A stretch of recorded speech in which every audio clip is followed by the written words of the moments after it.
Saturday, September 7th, it's MSNBC Live Democracy 2024, our premier live audience event with your favorite MSNBC hosts. Visit msnbc.com/democracy 2024 to buy your tickets.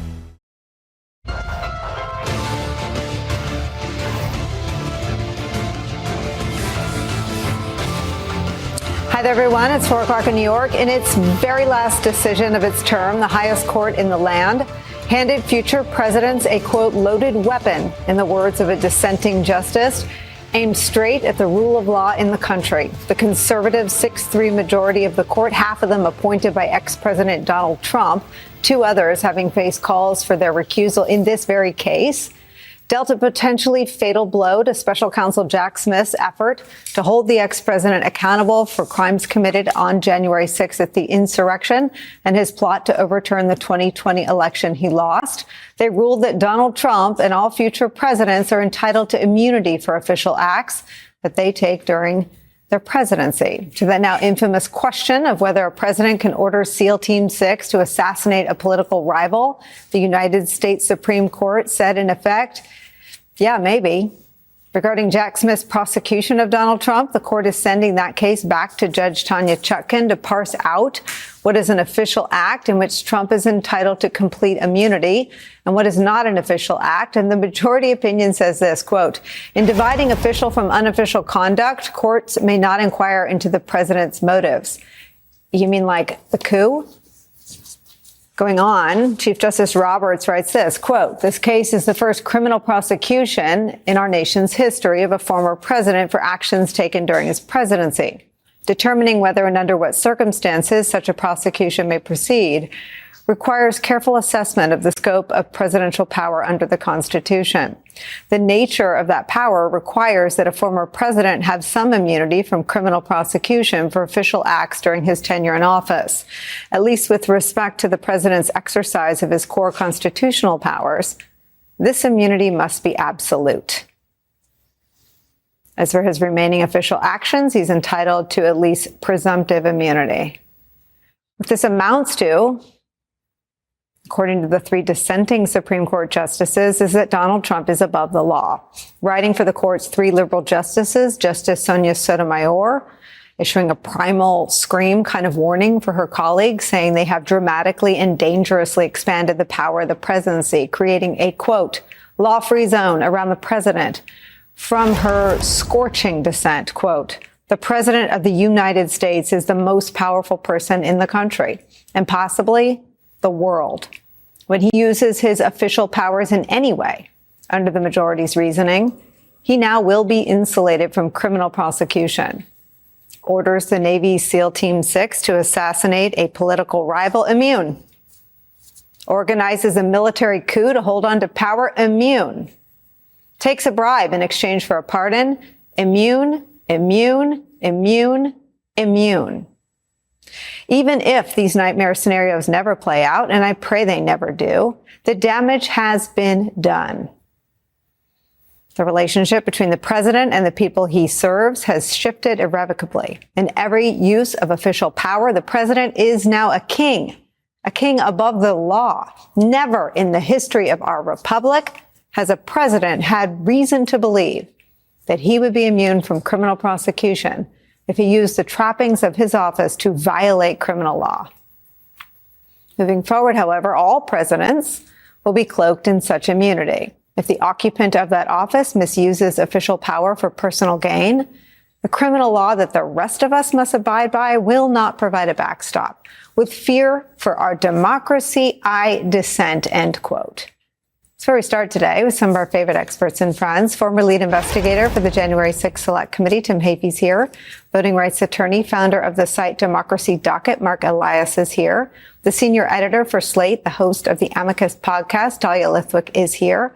With us at the table, former top official at the Department of Justice and MSNBC legal analyst Andrew Weissmann is here. Andrew Weissmann. So I'd like to pick up on the part that you were reading from Justice Sotomayor, because she talks about this parade of horribles. And one of the things that was so revealing is Justice Roberts does not address them. He does not talk about how the test that the majority opinion lays out in any way would give us any comfort that there's a problem. So that the using SEAL Team 6, he just says these are fanciful. He doesn't in any way say why this test of if it's official conduct, it's immune. Why everything that Justice Sotomayor is saying is not completely something to worry about. And wait, there's more. The majority opinion says with respect to the Department of Justice, that part of the criminal case that was brought by Jack Smith is out. Why? Because that is under the take care clause of the Constitution. That is exclusively within the president's power. And so even where there is a sham prosecution, he is immune. Just think about it for a moment. The relationship of the president to the Department of Justice is, even if the president knows and the allegation is it's a sham case, immune. So let me ask you about things that already happened, because they also seem to write in a hypothetical manner when all of the hypotheticals have in some ways inched toward coming to pass. Donald Trump sought to prosecute Hillary Clinton and Jim Comey and others as early as 2017. New York Times broke the story in early 2018 or late 2017. Don McGahn serves as a guardrail against those prosecutions. What does this mean if there's no Don McGahn in a second Trump presidency and he proceeds with doing that? So the people who are not immune would be the people under the president. They don't enjoy presidential immunity. But Sotomayor writes about pardons. Exactly. So there's a. That's already happened too. I mean, There was reporting in the New York Times that he sought to shoot people at the border, and he promised the Border Patrol Agency that he would give them pardons. Right. So the normal check, cut the word normal. The president under this decision can use the Department of Justice as a weapon and is immune. They have taken that part of the case out, even as they say the allegation is it's a sham. I mean, imagine the hypothetical I've been posing today is imagine that there's a tape recording of the president saying, bring a fake case against my political rival. I know there's no proof. Just bring it, and I want him prosecuted. Under this decision, we have that too in the perfect call. Yes, we have against an ally. Absolutely, this is not so much of a hypothetical. And the only check would be, which was discussed during the oral argument, would be that the lower level people would not enjoy immunity. But you already have the president saying, "But don't worry about it. I will commit crimes for me because I will pardon you for it."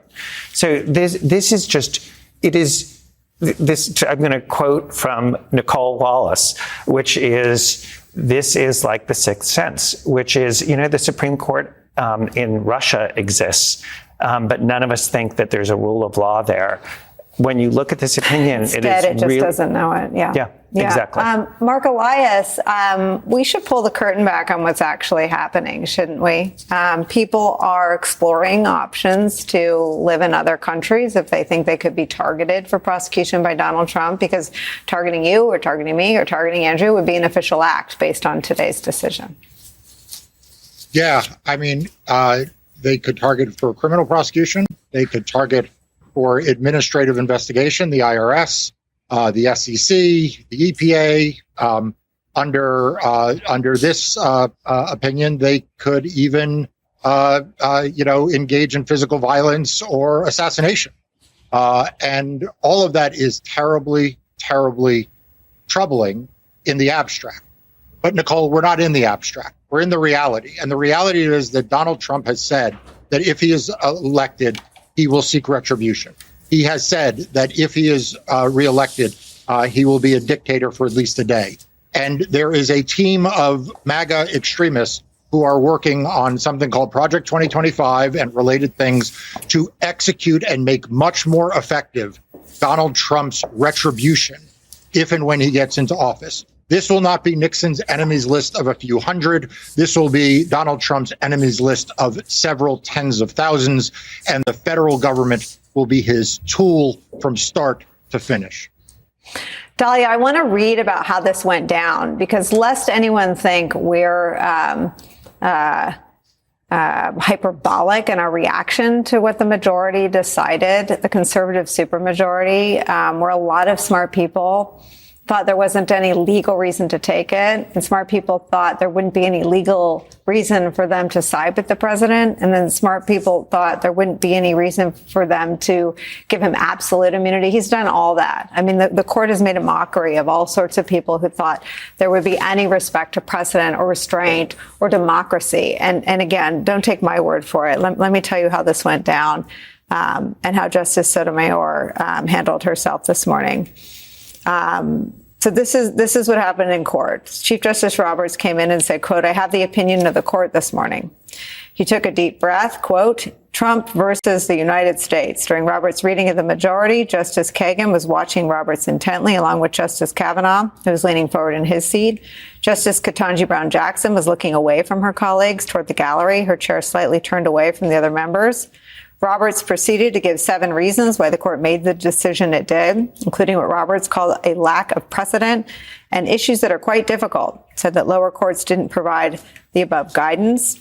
In Associate Justice Sonia Sotomayor's strong, powerful dissent, this is NBC's reporting, she minced no words about today's opinion, saying, quote, "It makes a mockery of our system of government." She went on to say, quote, "The court gives former President Trump all of the immunity he asked for and more," end quote.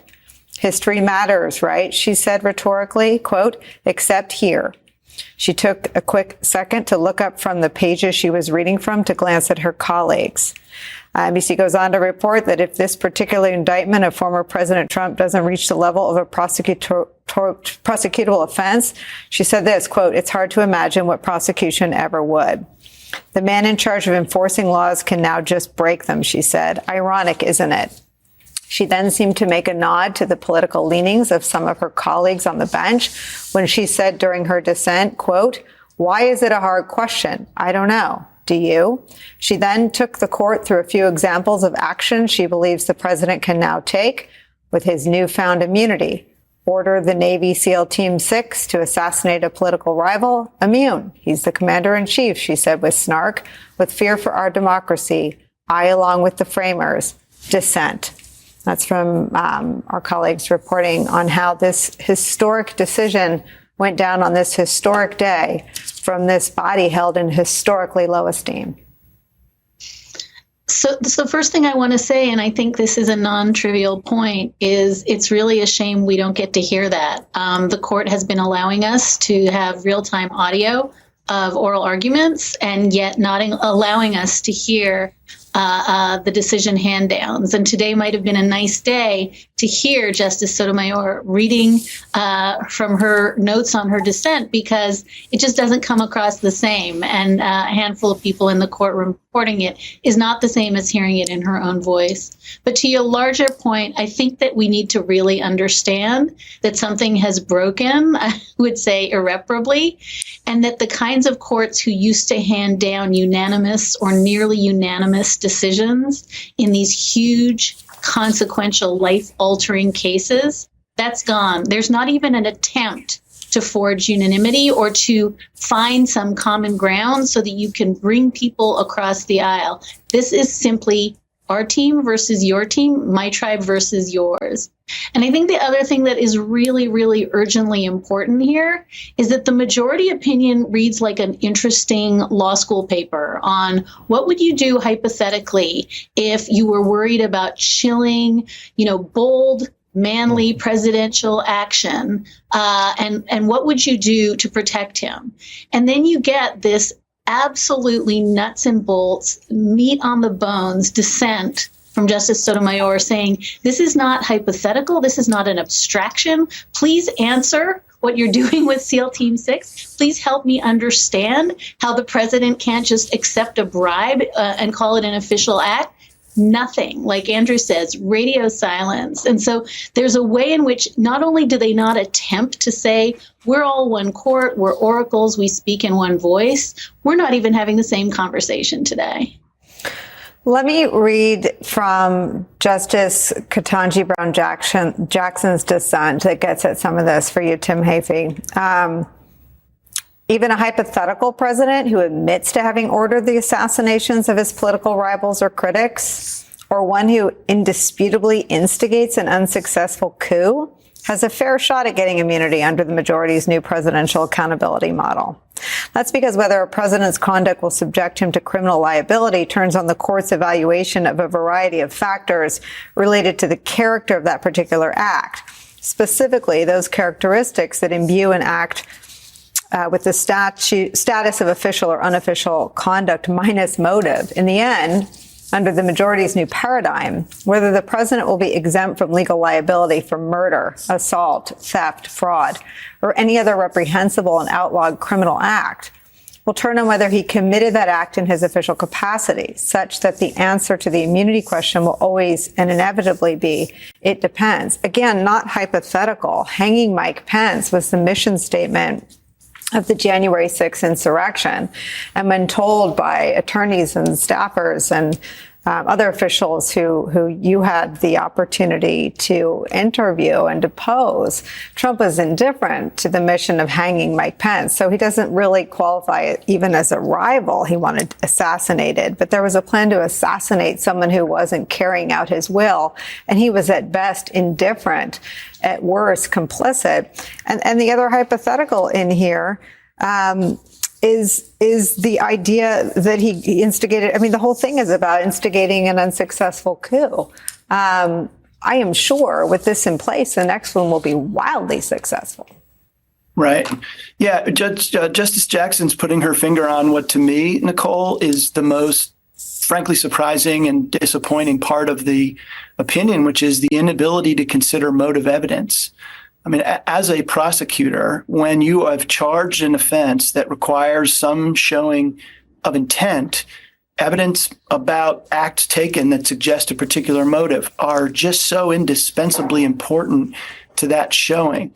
And here, not only has the court articulated a test that says if it's official, then it's immune, but it hamstrings the government from demonstrating motive. And that makes it extremely difficult for the special counsel to march through that indictment and put on evidence, again, even applying the Supreme Court's test without being able to demonstrate evidence of motive. It is going to create a balkanized presentation without the ability to tell the full story. Prosecutors want to tell the full story.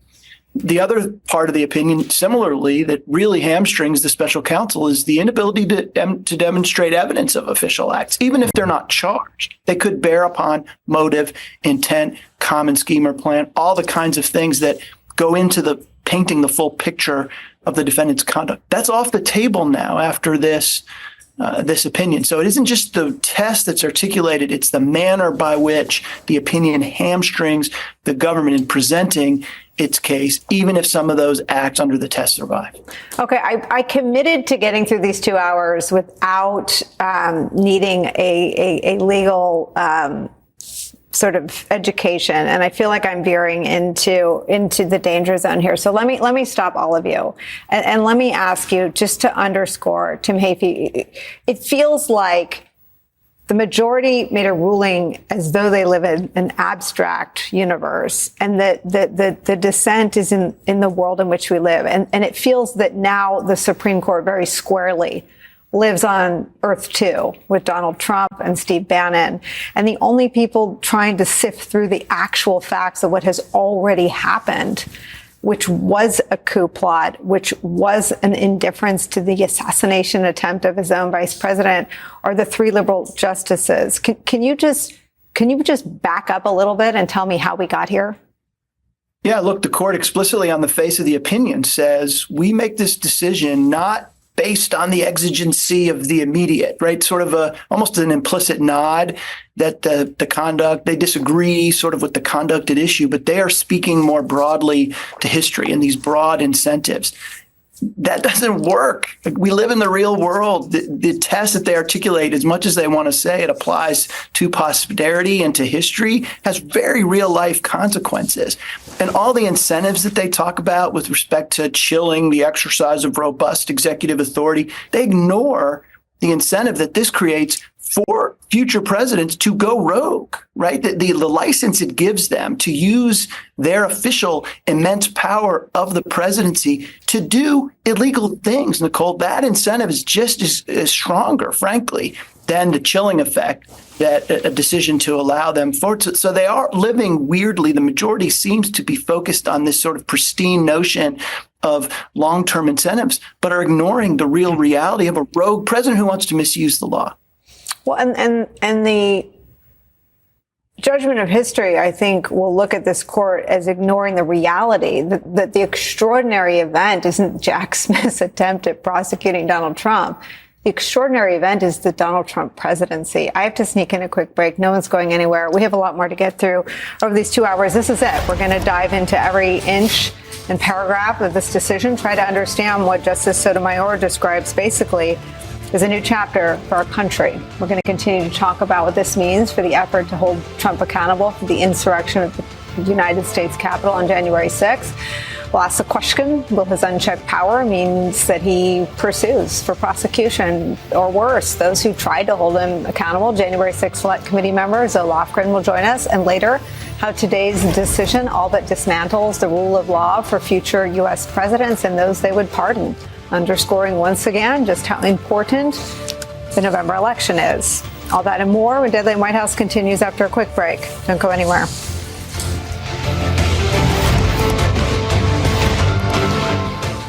A U.S. senator destroyed by blackmail. He was not bound by the truth or by facts. The country's most outrageous political demagogue ascending toward the peak of American power. Millions upon millions of devoted followers. This is a story of heroes willing to face down tyranny and the risk to the country if they fail. Rachel Maddow presents Ultra, Season 2 of the chart-topping original podcast. Listen now on Amazon Music. Stay up to date on the biggest issues of the day with the MSNBC Daily newsletter. Each morning, you'll get analysis by experts you trust, video highlights from your favorite shows. 2024 is now truly the most important election in the history of our country. Previews of our podcasts and documentaries, plus written perspectives from the newsmakers themselves, all sent directly to your inbox each morning. Get the best of MSNBC all in one place. Sign up for MSNBC Daily at msnbc.com. What I'm, I guess, more worried about, you seem to be worried about the president being chilled.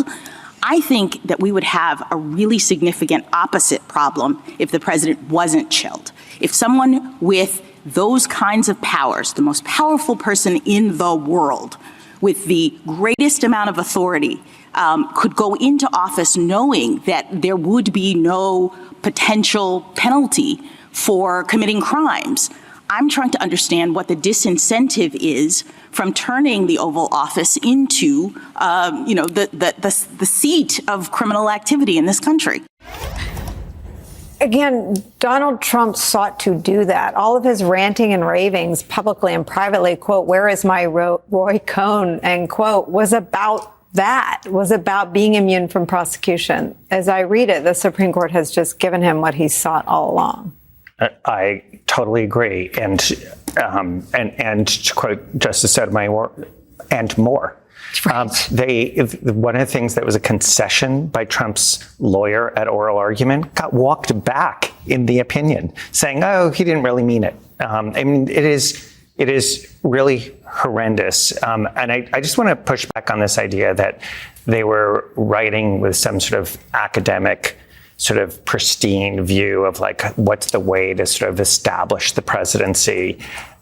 They knew exactly what they were doing in this context. I mean, that is the reason they decided to take the decision. It is the reason it was decided on the very last day. It's a reason that there was a stay that's in place, still in place right now, so that this can never be heard before the general election. I mean, this is with a purpose. And the scope of the immunity is so broad. Let me just give you one example that relates to what we've been discussing.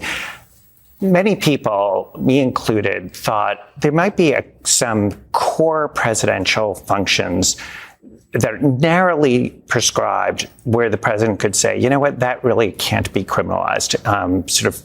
Certain foreign powers, certain very limited things given directly in the Constitution solely to the presidency. That is not conversations with the Department of Justice.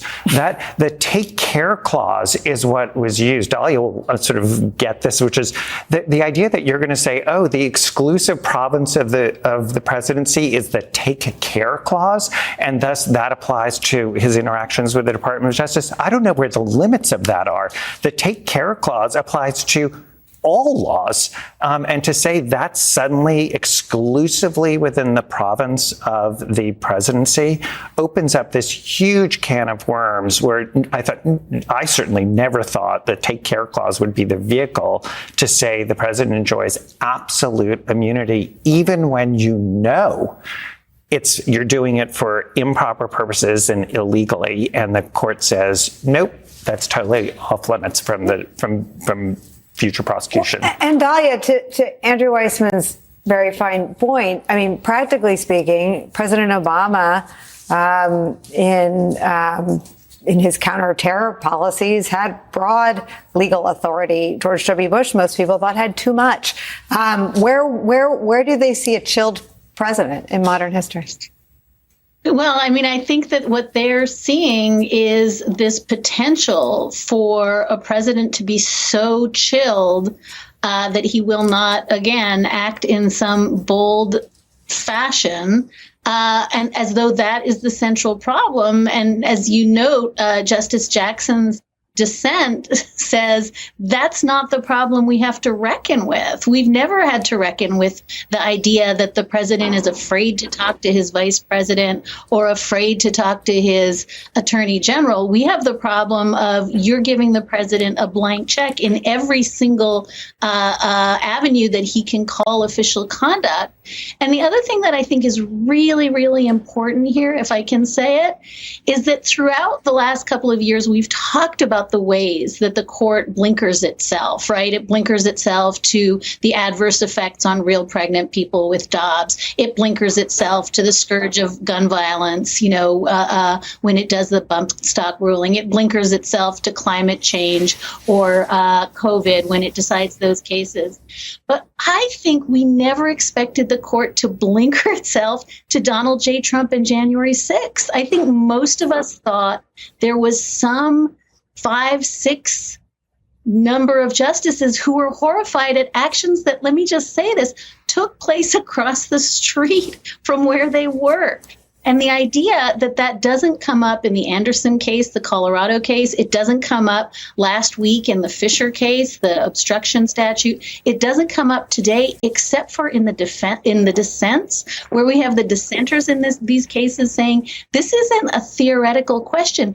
This happened. And the choice to blinker yourself, that 6 justices choose to think that either that didn't happen or they were just like tourists lost at the gift shop, that is such a shock to those of us who believed maybe not that this was a 3-3-3 court, but that it was a court with some center that cared about democracy. And I think that's why we're all feeling a little speechless today, because to put the lie to that is really beyond what I could have contemplated.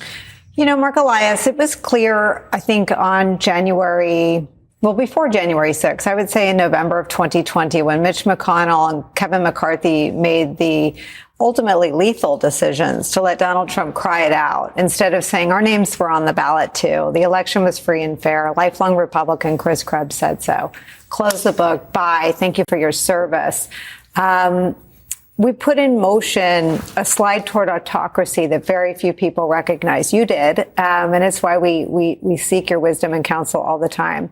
And then I think we missed all the signs that the Supreme Court, in abandoning its own under oath testimony to honor precedent when it came to Roe, when it did the opposite, we weren't really set up for gaslighting from the Supreme Court. And then when Ginny Thomas first and Mrs. Alito second, proudly and brazenly associated not just with the cause of the insurrection, but the iconography, right? The symbolism of the insurrectionists themselves. We continue to sort of play our violins on the deck of the Titanic, and I wonder when we'll start talking about the iceberg. Yeah, and I think that we run the risk, even on a day like today, of overly lawyering and legalizing what the Supreme Court has done. Let's be clear. The Supreme Court, as you know, you've heard, they knew exactly what they were doing, not just for the past, but for the future. Donald Trump is campaigning on a platform of being a dictator for a day and of seeking vengeance against his enemy. And, you know, to do that, he needs the support of a lot of people who are going to go along with him. Well, what have those people who have gone along with him learned in the last couple of weeks? Number one, that the U.S. Supreme Court was going to narrowly construe a statute that went after January 6th insurrectionists. Number two, the Supreme Court was going to let Donald Trump remain on the ballot. Number three, that the Supreme Court was going to give him basically absolute immunity, not just for what he did last time, but what he may do in the future. And that his pardon power is absolute. So let's be clear. It's not just that the Supreme Court knew what it was doing with respect to the criminal cases that have been indicted. The Supreme Court knows what it's doing with respect to empowering his attitudes and his impulses and those of his followers as we are 4 months from the next election, 4.5 months from the next set of lawsuits, 5 months from the next insurrection at the Capitol, and then potentially 4 years of him seeking vengeance and misusing power to go after his political opponents and to prosecute his case against the American people. It is a shameful day for democracy. The court has disgraced itself. And I'll tell you, every one of us needs to be steeled for a battle to stand up for the rule of law going forward. Can I just ask you one last question, Marc Elias? In your view, why? Because they agree with him. You know, one of the things that has always struck me as odd in this town is that people look at a bunch of justices and they say, well, you know, they all went to Harvard and Yale Law School and they all went to the best colleges and they send their kids to the same schools that our kids go to. And, you know, they enjoy a glass of wine with a coup d'etat at a reception at the Supreme Court and they wear robes and they speak in very flowery language. They're just like us. No, they actually believe that Donald Trump is the future of America. They believe that the flag should be flown upside down, indicating distress when Joe Biden wins. They believe that Donald Trump, as a strong man, should have immunity. And it's time that, you know, people who are in the center left, the center right, stop looking at justices and thinking, well, they must share our value system. They don't share our values. They share his value system. Marc Elias and Dahlia Lithwick, a day, depending on which way our election goes in November, that will forever be a fork in the road for our democracy. Grateful we get to talk to you on this day. Tim and Andrew, stick around. Up next for us, a member of the January 6th committee who's told us, because she's been told by Trump publicly on his social media posts, that he promises retribution and revenge. We'll ask her what that feels like now in light of today's Supreme Court.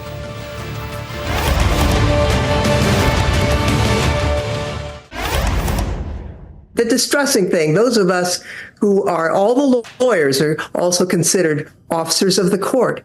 And we're trained to believe in the impartiality of especially the Supreme Court. And I've got to say, our faith has been shaken. They look corrupt. The process used to appoint them was rigged, and they appear to be partisan hacks. And it's really a very distressing situation for our American democracy. That was Congresswoman Zoe Lofgren right here in this program 2 months ago, warning about what became our tragic new reality today, our new normal. The Supreme Court targeting openly the rule of law in America, effectively killing any chance of legal accountability for an ex-president who tried to overthrow an election, free and fair one, deemed so by his own administration, ahead of the next election 4 months from now, one in which he is ahead in most polls. Joining our coverage, former January 6th Select Committee member, Democratic Congresswoman Zoe Lofgren of California. Tim and Andrew are still with us. Congresswoman, your reaction? Well, I had feared something like this. The court has basically turned his back on the proud history of our country, where no man is above the law. You know, we overthrew a king a few hundred years ago, and they have taken steps to allow absolute immunity for the president for what they declare as official acts, which is basically, from what they've said, probably anything he does, although they give lip service to unofficial acts. I mean, they basically had said anything the president says and does is within the penumbra of his official acts. That's not what the Constitution says. It's not what the founders intended. It's not what our democracy needs. These guys are extremists, really. They're extremists with a political agenda, and it's very disturbing. I mean, here are the official acts that we know about because of news accounts. I mean, he sought to pardon border officials if they broke the law to get them to do what he wanted. He extorted Zelensky to get him to dig up dirt on the Bidens. He did nothing while his supporters sought to, quote, hang Mike Pence and beat law enforcement officials with flagpoles and other weapons. What do you imagine, having spent days and weeks and months investigating his first administration through the eyes and ears of his last administration officials, what do you envision for a second term should the polls as they are today hold up and he prevail? Well, he's been very open about what he intends to do, and that's retribution. He himself said last December he intends to terminate parts of the Constitution. He didn't say which parts, but apparently the court is going to give him wide range to terminate whatever he wants. He summoned a mob to Washington, knowing they were armed. He sent them to the Capitol to try and prevent the peaceful transfer of power. If that's okay, we've got a problem in this country. And certainly in the debate the other night, he would not commit to accepting the election results this November unless he won. So we've got a problem here. If he cannot be accountable, if any president cannot be held accountable under the laws that exist, that's a complete departure from our history. I guess, theoretically, President Biden, acting within the scope of his official duties, could dispatch the military to take out the conservative justices on the court, and he'd be immune. Think so? Well, legally, Andrew Weissmann, is she right? What the Congresswoman's pointing out is that one of the remarkable things about the majority opinion is they don't do two things. They don't set any limits at all in terms of addressing the parade of horribles, which are both hypothetical and not hypothetical, and in any way say why those are not going to be okay. And then with respect to saying, oh, but you know what, as the Congressman said, lip service to, don't worry, unofficial things, they can't even identify one unofficial act, which that they say, don't worry, that he could still be prosecuted for. They're basically saying if the president does it, it's the Nixon line. If the president does it, it's legal. It's Trump's line. When you're famous, they let you do it. Exactly. I mean, this opinion is, it is such a gift to Donald Trump. And to me, it is, just to go back to a point I was making, it is so hard. There are autocracies that say they are rule of law countries where there is a Supreme Court, but it's not actually doing anything. There's no checking function at all. And it's so hard to look at this decision. And yes, I always thought certain justices were going to be in that camp, CEG, Justice Alito. I am just so shocked that there weren't at least 5 justices who are going to say, no, here's things that you clearly cannot do. But all of these things that Congresswoman's saying that could be done, which is, is that you saying Joe Biden could go ahead and prosecute somebody like Donald Trump with no evidence? That's okay.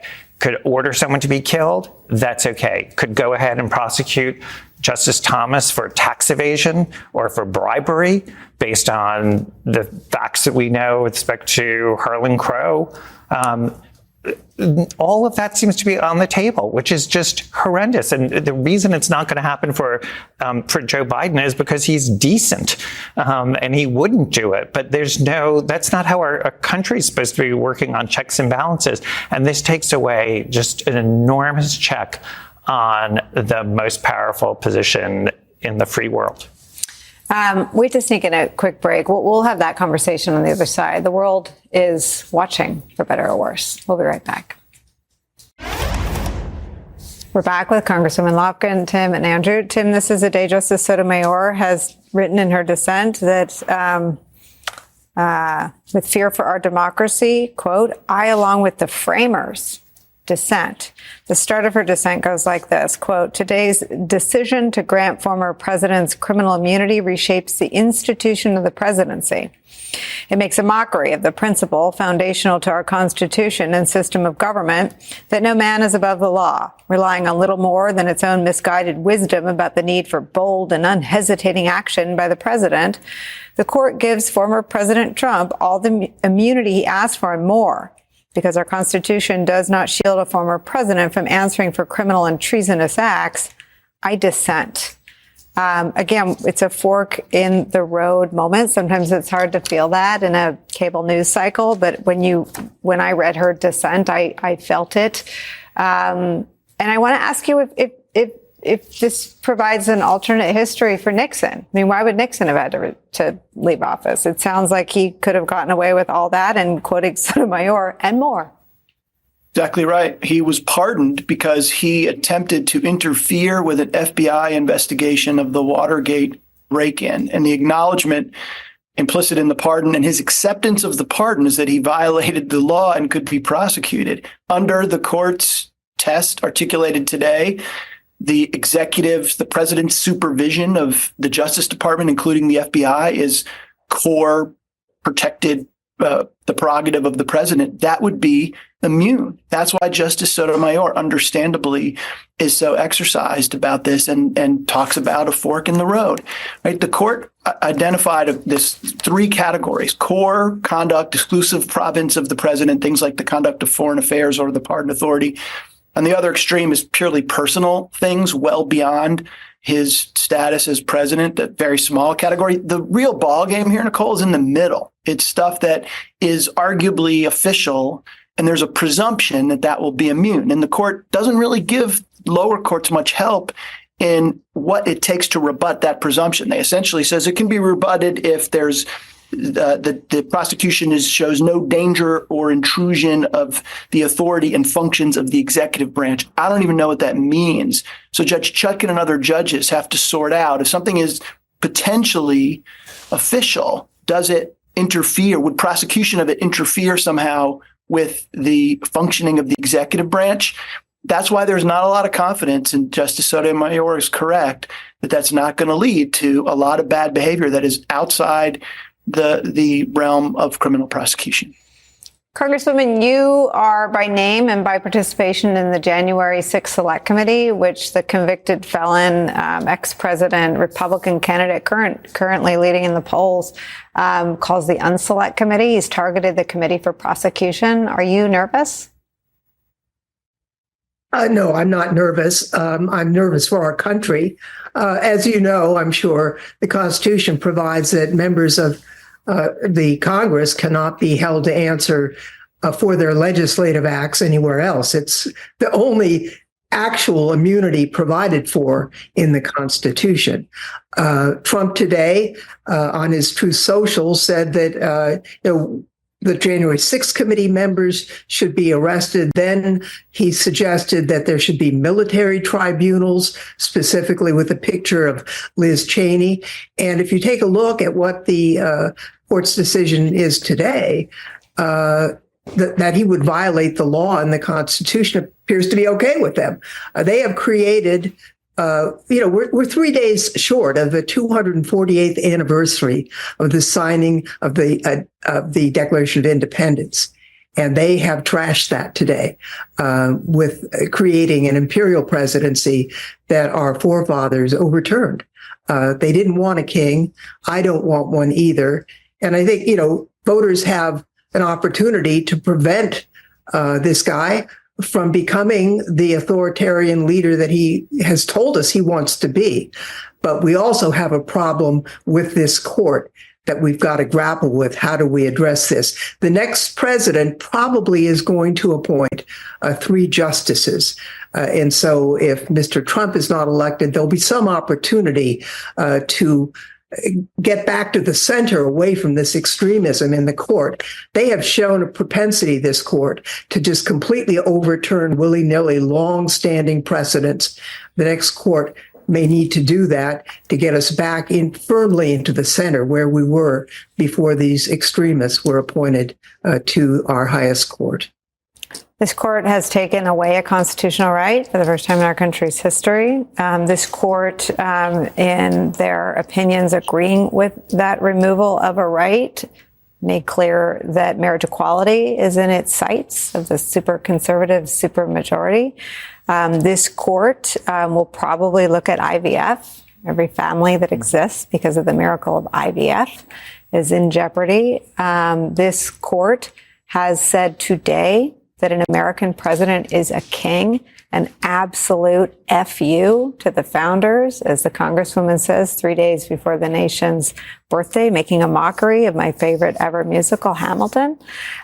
This court has its lowest approval rating in history. This court decided, as Dahlia Lithwick said, to let all this go down without any audio recording of it. Why?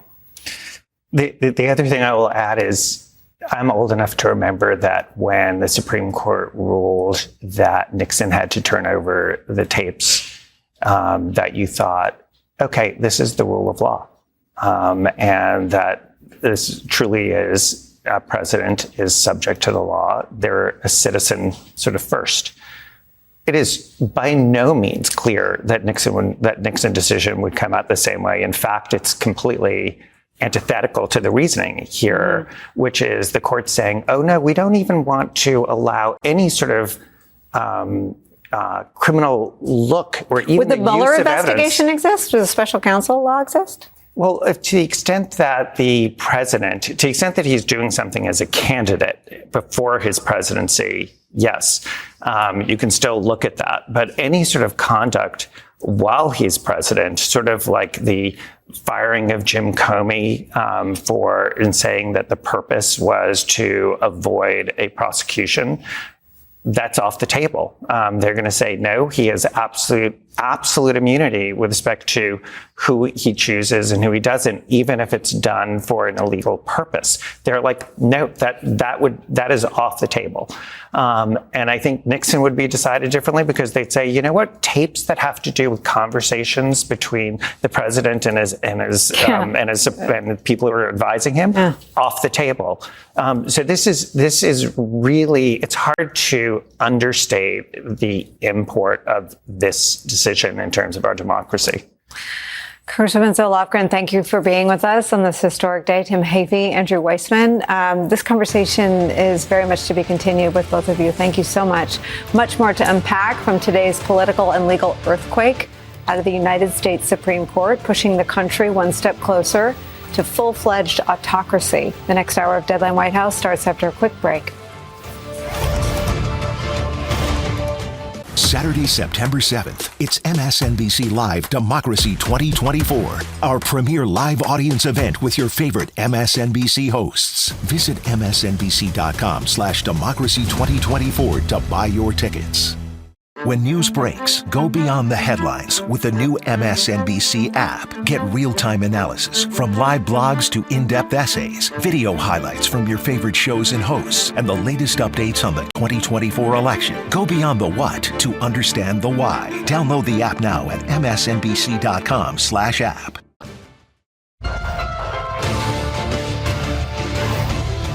And what does this mean practically? I think it means if you're Joe Biden, if you're a Democrat who's running for the president, your path right now is clear. You have to run against the Supreme Court. You have to run against this decision. This is not America. If you want to make America great again, you got to return to the rule of law. This decision today, unfortunately, is a blueprint on how to end the rule of law. Are you arguing?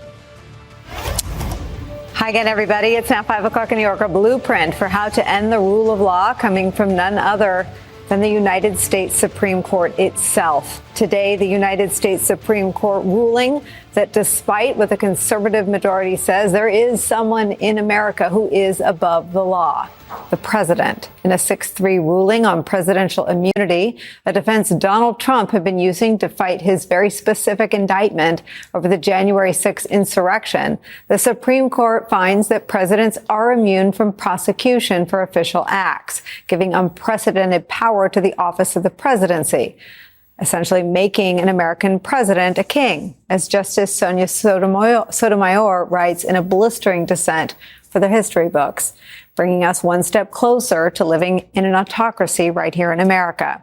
The leader of the United States, unchecked by the other branches of government, leaving the ultimate check in the hands of voters. A remarkable fact, Justice Ketanji Brown Jackson notes in her dissent, writing this, quote, stated simply, the court has now declared for the first time in history that the most powerful official in the United States can, under circumstances yet to be fully determined, become a law unto himself.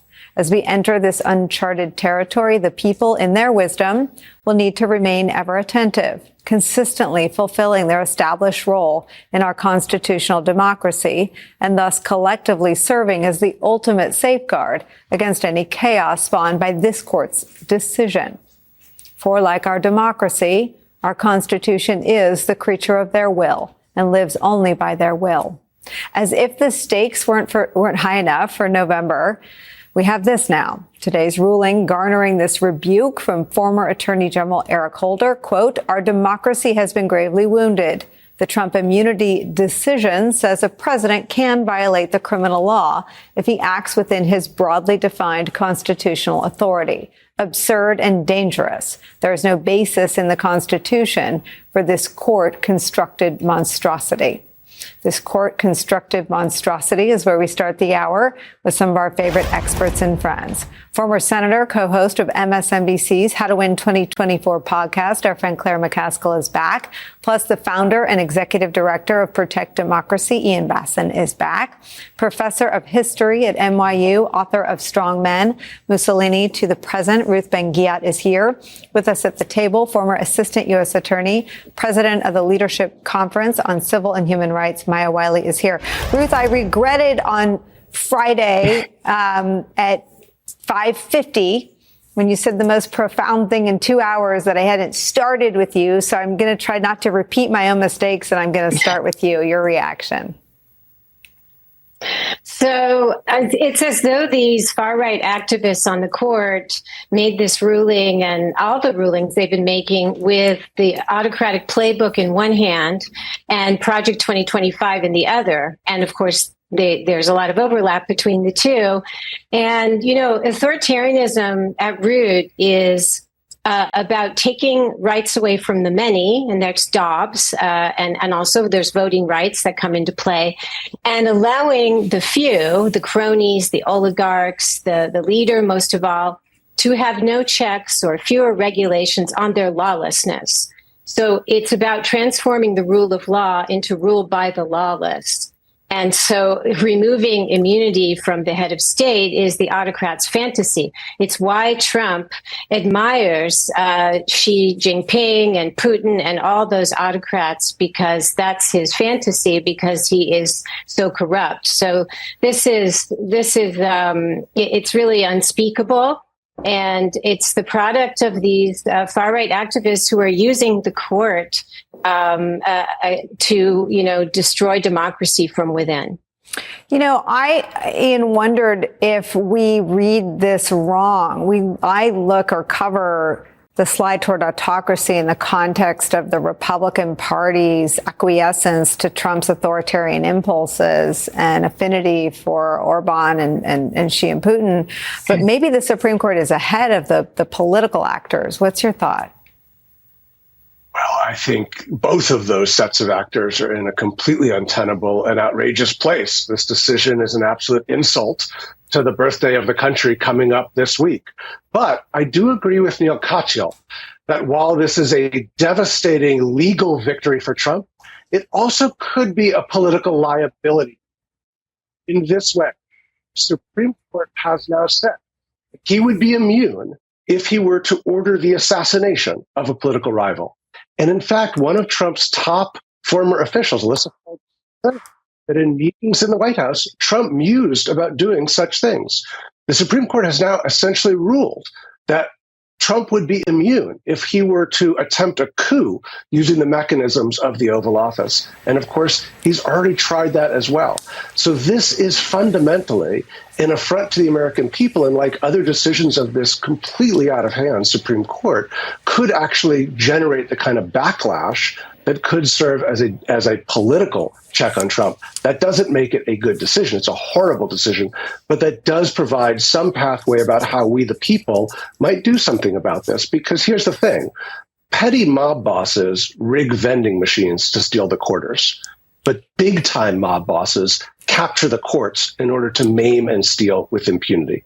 Trump is trying to become that latter one, and not just as a mob boss, but as a dictator. And those are his words, not mine. Ian, what is the best way at this juncture? I mean, I think that was the analysis after Dobbs, that you don't need a political campaign. Everyone with a uterus or who knows someone with one understands the impact of Dobbs. What is presidential immunity is a little different. It's if you're not, it literally doesn't apply to anyone except a president. Who has that conversation with the country and make sure that what you're saying is true, that the backlash becomes a political liability for Trump?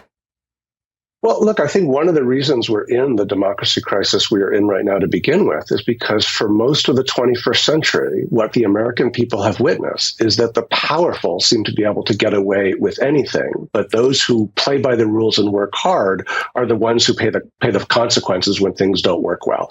That lack of accountability by the powerful has been a galvanizing political force over the last 15 to 20 years. And right now, the one person who is benefiting most from a system in which the powerful are not held to account when they violate the rules is Donald Trump and the president. And I think that is a fairly simple thing for people to understand.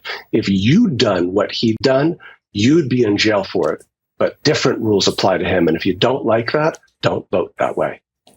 Claire, let me read a little bit more, or let me read again from Justice Sotomayor's dissent, which is, I've read it about 6 times. I can't get through it without having all the hairs on the back of my neck stand up. I'm going to read it again. The President of the United States is the most powerful person in the country and possibly the world. When he uses his official powers in any way under the majority's reasoning, he now will be insulated from criminal prosecution. Orders the Navy SEAL Team 6 to assassinate a political rival? Immune. Organizes a military coup to hold on to power? Immune. Takes a bribe in exchange for a pardon? Immune, immune, immune, immune. Even if these nightmare scenarios never play out, and I pray they never do, the damage has been done. The relationship between the president and the people he serves has shifted irrevocably. In every use of official power, the president is now a king, above the law. Never in the history of our republic has a president had reason to believe that he would be immune from criminal prosecution if he used the trappings of his office to violate the criminal law. Moving forward, however, all presidents will be cloaked in such immunity. If the occupant of that office misuses official power for personal gain, the criminal law that the rest of us must abide by will not provide a backstop. With fear for our democracy, I dissent. Listen, I'm really angry and I'm scared. And let me start with scared. I disagree slightly with Ian because I worry that voters will not fully comprehend what the Supreme Court just handed Donald Trump. This trial is not going to occur before the election. And frankly, the lower court sorting out official acts from non-official acts, making sure you can't use any official acts to prove motive, making sure that the evidence of any official acts that would go towards the crime can't be admitted. But all of that will happen after, it will all come to rest after November 2nd. And I wish I believed that voters would understand that their power it was taken away. Their freedom was taken away in Dobbs. This is a whole nother level of power grabbing from the people that the court has just done. Now, angry. The nerve of these guys to talk about being textualist, talk about, the lengths that Thomas went to say that for gun regulations, there had to be something about domestic violence in the founding document. And then they do this when the entire premise of our country was to make sure there was never a king. The entire premise of why we exist is to give power to the people and not to a president. So I'm angry at these hypocrites. This is the most activist court I have ever seen. And I was a student of the law. I've been a lawyer all my adult life. This is an activist court above all activist courts. And the notion that they want to dress themselves up in federalist bullshit, that somehow they are not activists and that they are not bending the law to their political will is horse hockey. And it makes me so angry. And frankly, just as scared, because this is really a pivotal moment in our country. And now it feels like the last week, it has just kind of come unfrayed, and it worries me very, very much. You've thrown down the bullshit gauntlet. Claire, I'm going to need you to say a little more. Well, I sat and listened and had these guys come in my office, asking for my vote for confirmation. And I've listened to the Republicans. I've listened to the Yale and Harvard graduate Republicans talk about, we can't rewrite from the bench. We can't do things the founding fathers didn't want us to do. We can't have a court legislating. Look what this court has done out of whole cloth. The idea that they're acting like somehow a president was chilled from not being able to use their authority and power when they've watched what Donald Trump has done. He wasn't chilled. He couldn't wait to try to rip up the Constitution and deprive the country from a peaceful transfer of power. He couldn't wait to find false electors and try to do things that had never been contemplated in our country before. He wasn't chilled. He was, let's go for it. And they're using the fact that somebody might be chilled when the evidence of somebody needing to be checked is right in front of them in the indictment they're considering in the case. It's crazy. And that's why I'm saying they're making this stuff up. They're just making it up.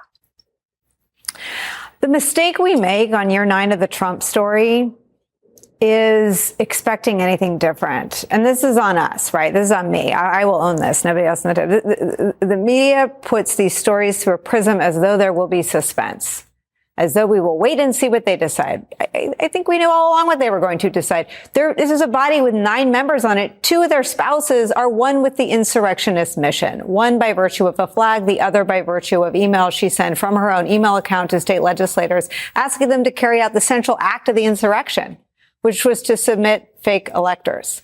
When do we get a little more real with the public about what's going on here?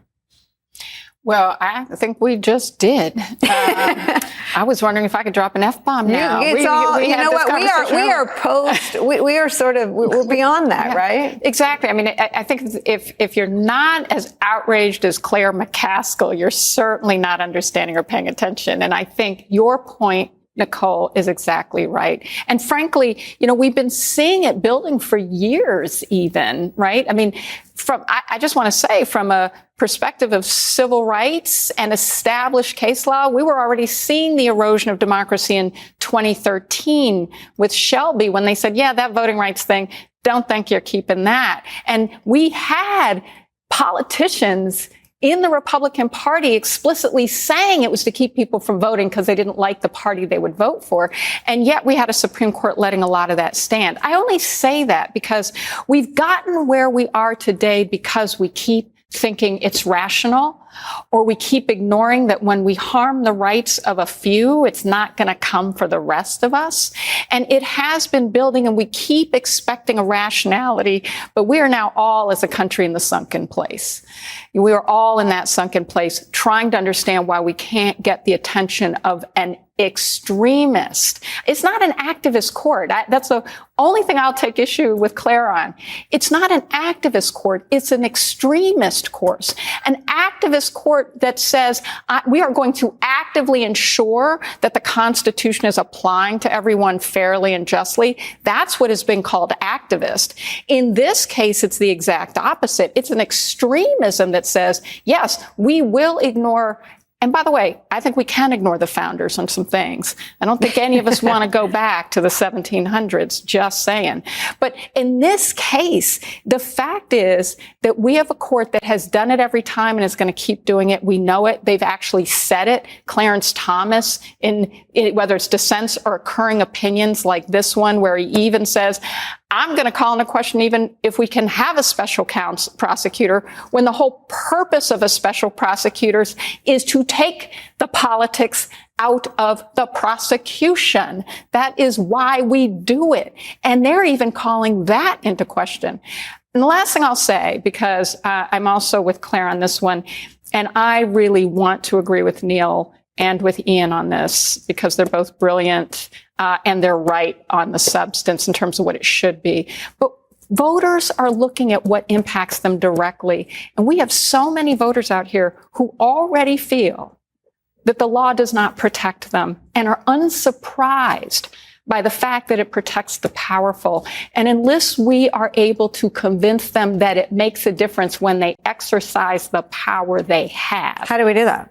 By telling them exactly what the differences are. And I do think Project 2025 is a great example. I mean, if you go around and think of it this way, I was just testifying for the House Oversight and Accountability Committee, where they were actively and aggressively saying, you know, that Civil Rights Act of 1964, gone.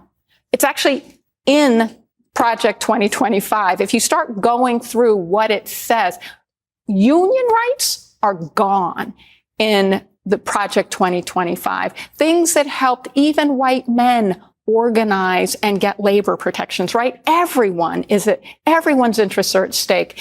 This is the platform that is being protected by an extremist court that is ensuring that a president can even exact retribution or go after his own executive if they don't do his bidding that advances his personal interests, to get that platform accomplished. But you have to talk about what it does to your daily life. You can't talk about it in the terms that are outside of, do you want to be able to demand higher wages? Do you want to make sure you can't get discriminated against if you're a woman?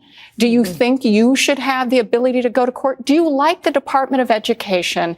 Do you want it to make schools better for your kids? Because all of that is on the chopping block. And this is a Supreme Court that's going to make sure Donald Trump can do by any means necessary to get it. All right, no one's going anywhere. This is too important. We'll have much more from this panel as the United States Supreme Court puts us, in the words of the dissent, Justice Sonia Sotomayor, in a completely different place as a democracy, one step closer to authoritarianism. Plus, one of the country's preeminent constitutional scholars reacts to what the Supreme Court did today. Former federal judge Michael Luttig will be our guest later in the broadcast. Headline White House continues after a very short break. Don't go anywhere today.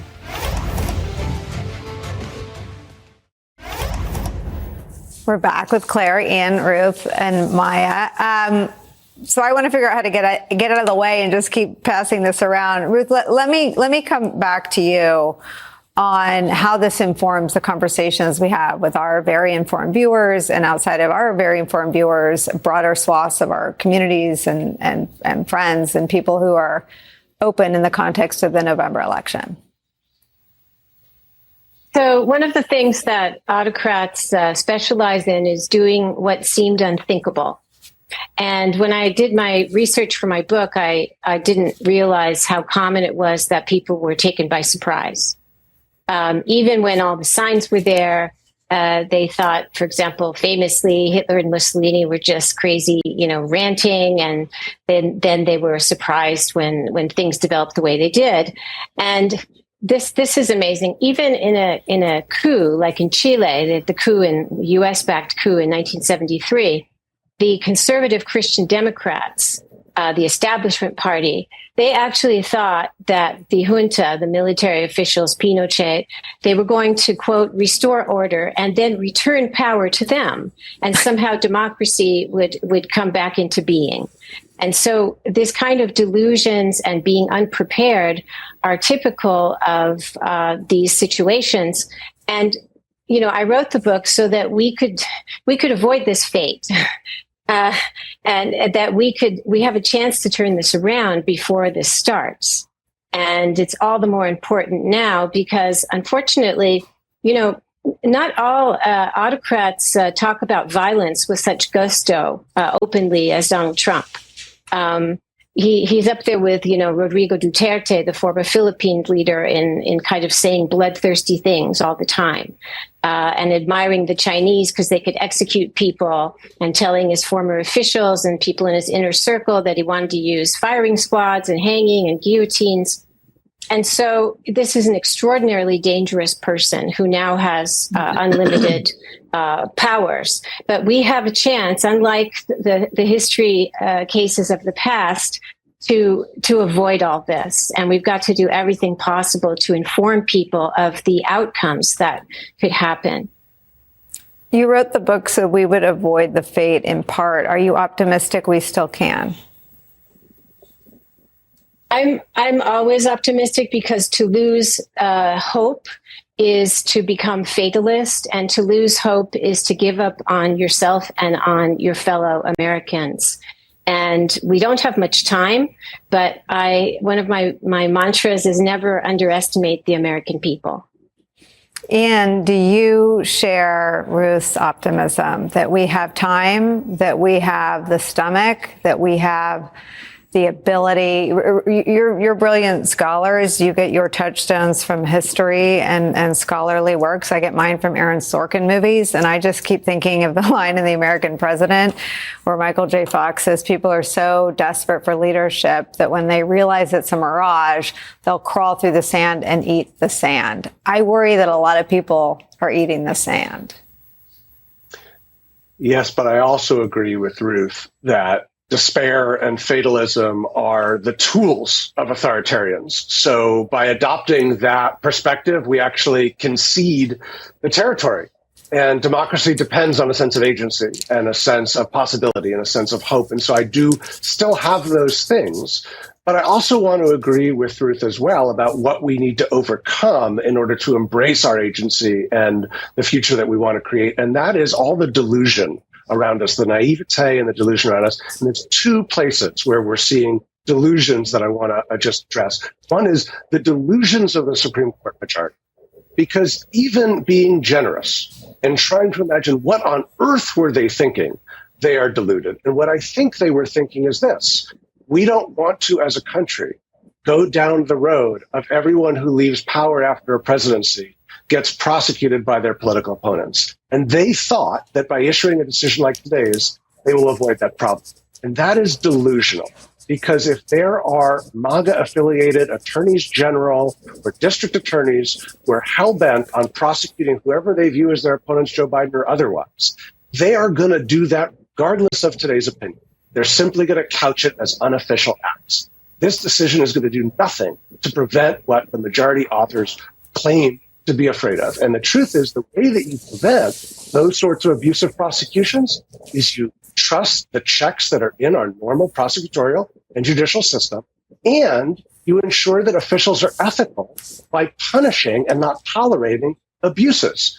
But by blocking our ability to punish the abuses of Donald Trump, this delusional court majority is actually opening a door for greater abuses in the future. And the second delusional thing that is a danger to us is the delusion of those who say, even if Trump makes it in, don't worry, the checks will hold. Well, this Supreme Court opinion should be the final piece of evidence they need to see the Overton window moves very, very swiftly. And 3 justices on the court were appointed by Donald Trump, as was made reference to earlier.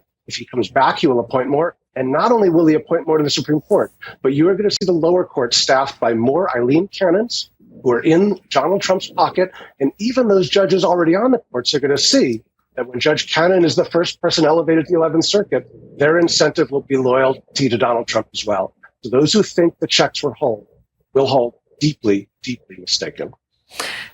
So, Claire, I feel like I share your anger and fear, but we've been admonished by our smart friends that is sort of playing into the authoritarian playbook. And so I wonder what we do when we sort of brush ourselves off in the morning, how we get back up and fight against what feels like a pretty significant piece of the project, of the Trump MAGA project. Steve Bannon's effort to dismantle the administrative state, Donald Trump's effort to control prosecutions in this country, which we always covered as an effort to simply prosecute his enemies. But to him, it was always about protecting himself from his own administration when they started looking into his campaign's ties with Russia.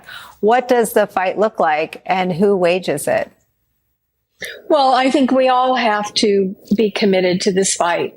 The most important thing that has become crystal clear over the last week is how incredibly important it is that Donald Trump doesn't get into power. Ian is exactly correct. In Donald Trump's first term, he had people around him who tried to check him.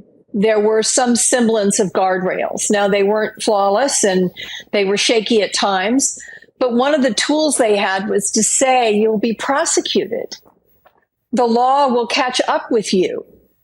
And now, not only will those people not be put in those positions, he will be surrounded by people like Mike Flynn and Steve Bannon and Peter Navarro and all the ones who have been convicted and pardoned and are sitting in jail right now. They're going to be the ones in power. That's the best people that he's going to put there. And nobody's going to have the nerve to say to him, you're going to be prosecuted, because his court has just told him that he won't be. Now, yeah, there's going to be some sorting out of official and non-official acts. And I'm sure Justice Roberts would be sputtering right now saying, oh, you're exaggerating. But I got to tell you, one of the things that was really interesting to me was the almost patronizing way that Roberts referred to the dissent. Oh, you women are getting emotional. You know, it was the three women who said in the dissent that our democracy is, and by the way, Roberts never bothered to go back and explain how this would prevent a president from murdering their political opponents. He never addressed that hypothetical, which he should have if he was confident that that's not an accurate hypothetical. So it really, everything about this should put everyone on point that we have to come together. And that's a whole nother subject, and it's complicated right now. But we have to come together and understand that our country desperately needs to make sure that Donald Trump never walks into the Oval Office again. I associate myself with all of Claire's statements, especially that one. How do we make sure that Donald Trump never walks into the Oval Office again? I know you have concerns about big and important parts of the Democratic coalition. I just want to say this to agree with everyone on hope. We who believe in freedom, who believe in the Constitution, who believe in the critical importance of our democracy are still a majority of this country. And the fact that they have captured through extremism, through rigging rules, for making it hard for people to vote, for a whole bunch of things, to start taking away our rights doesn't mean a majority of the folks in this country don't get that. Yeah. And that is what's going to save us. And when we remind people that they have power and that showing up at the polls is what is going to make the difference, and whether the forces that are here to protect democracy win or the forces that are here to say it's just about a few of us, that's the power we have as the majority. And if the majority shows up, we're okay. All right. Well, that part of the conversation very much to be continued. Claire McCaskill, Ian Bassin, Ruth Ben-Ghiat, Maya Wiley. Wow. Thank you to all of you for spending time with us on this historic day. When we come back, confronting what is very clearly an existential threat to the rule of law.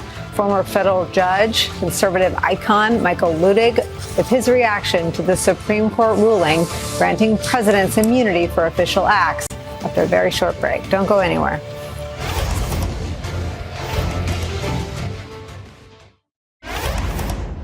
The Constitution itself doesn't even mention immunity for a president of the United States.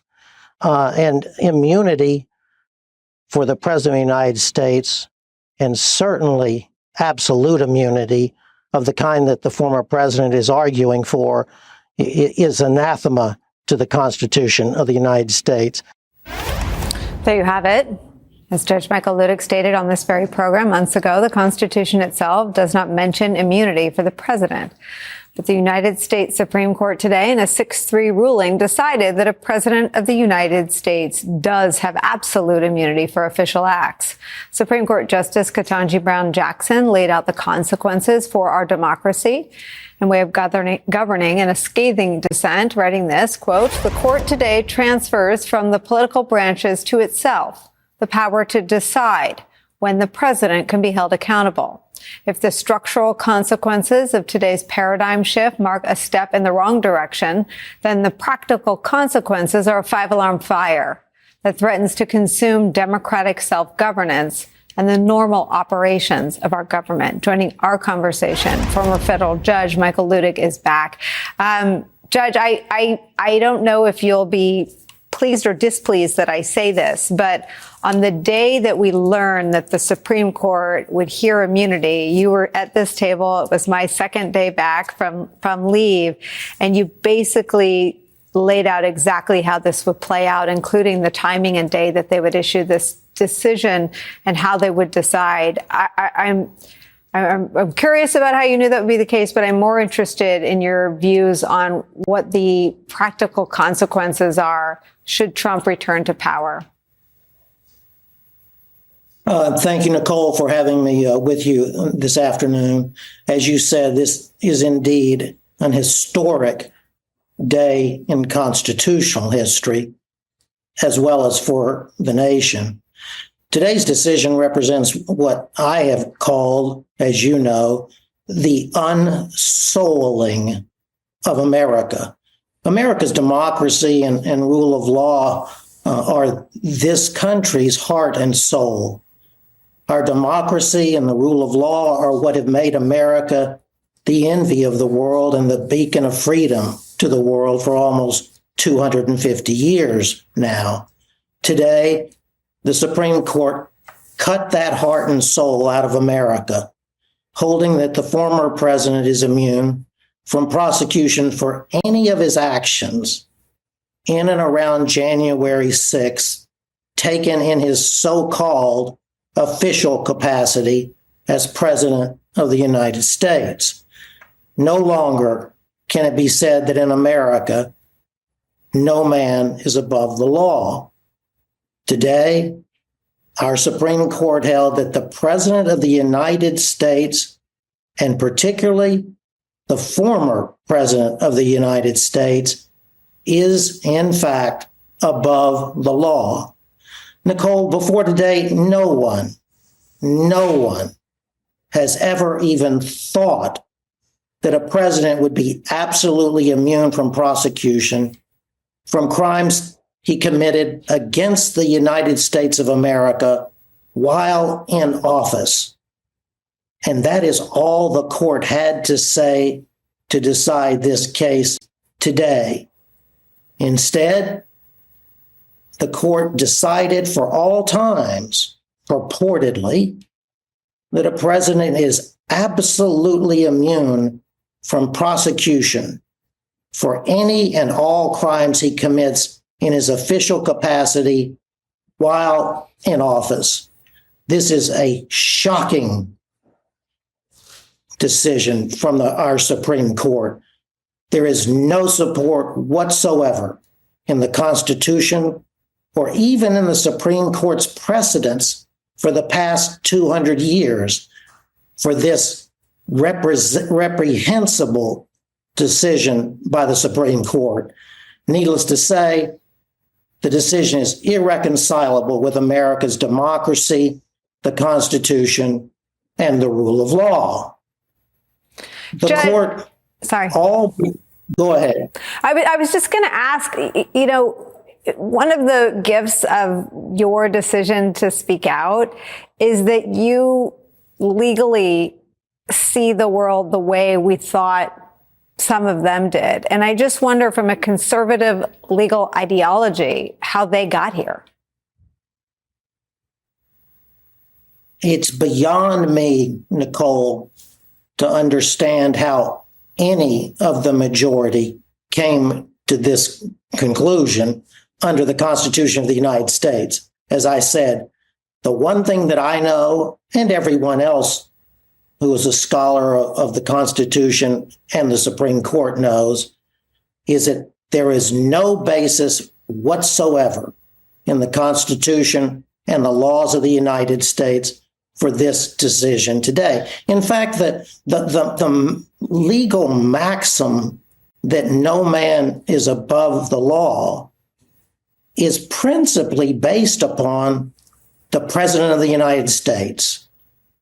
That is to say, according to the maximum, in America, not even the President of the United States, the most powerful person in our country, as well as the world, is above the law. No longer can that be said in America. This court all but instructed Judge Chutkan to dismiss the January 6 charges brought against the former president by the United States. This court will never allow the former president to be prosecuted for his grave offenses against the United States on January 6, 2021. I have to sneak in a break. I want to ask you what that means for an upcoming election where just Thursday night, Donald Trump refused to commit to accepting the results of the next election. I have to sneak in a quick break. We'll ask you to stick around. We'll have that conversation on the other side. We're back with Judge Luttig. Judge, I wonder why the majority, not one of the six of them, dealt with the argued hypothetical that this would perhaps allow a president to assassinate a political enemy using SEAL Team 6. Nicolle, frankly, that's a red herring. What the court obviously didn't want to address that because it would give the lie to what the court actually did in its holding today. But more importantly is what it actually did do. And that is, as you've said, to give absolute immunity from criminal prosecution for any and every crime committed by the former president of the United States and any future president, provided he committed the underlying acts in his official capacity, whatever that means. And the court itself, to add insult to injury, even said that it has no idea how to determine which acts in this indictment were undertaken in the former president's official capacity and which in his unofficial capacity. Yet it remanded to the federal trial court to make those decisions in the first instance. That's an abdication of responsibility by the Supreme Court of the United States. Though, I should add, it provided so-called guidance to Judge Chutkan in making those individual determinations. And that guidance, in effect, tells Judge Chutkan that hardly any of the allegations made in the indictment against the former president can stand because all of the acts were undertaken essentially in his official capacity. That gets to the practical effect, which you asked about of today's decision. The court remanded the entire case back to Judge Chutkan to make individual determinations with respect to each individual allegation in the indictments as to whether the underlying conduct was taken or undertaken by the former president in his official or his unofficial capacity. But the court, in doing that, even said that as to most of those allegations, the former president was presumptively acting in his official capacity. And it said that the prosecution, the government, this is the United States government. This is the United States of America who's prosecuting the former president. This is not Jack Smith. This is not Joe Biden. This is the United States of America. And the Supreme Court said today that the burden will be on the United States of America to prove that the acts in the allegations of the indictment were undertaken in the former president's unofficial capacity. And if they don't carry that burden, which will be almost impossible to carry, then the Supreme Court held today those acts were undertaken in his official capacity, and therefore he is absolutely immune from prosecution. It's just a stunning decision. Somehow these things feel all the more dire with your deep understanding of their legal significance. Judge, we need to continue to call on you as we continue to try to understand what this means. Feels like a real turning point based on the dissent from Justice Sotomayor and Justice Ketanji Brown Jackson. Thank you very much for your time today. We appreciate seeing you always. Thank you, Nicolle. Another break for us. We'll be right back. Longtime Trump ally Steve Bannon was taken into custody today, surrendering at a federal prison in Danbury, Connecticut, to begin serving his 4-month sentence on contempt charges for defying a subpoena in the congressional investigation into the Capitol insurrection. He arrived around noon and told a crowd of reporters and protesters that he was, quote, proud to be going to prison. Don't be fooled. Bannon had been allowed to remain free for almost 2 years post-conviction, and he tried every possible delay tactic to avoid going to prison today until the Supreme Court finally rejected that last-ditch stalling attempt on Friday. Another break for us. We'll be right back. Thank you so much for letting us into your homes during these truly extraordinary times. We are grateful. Saturday, September 7th, it's MSNBC Live Democracy 2024, our premier live audience event with your favorite MSNBC hosts. Visit msnbc.com/democracy2024 to buy your tickets.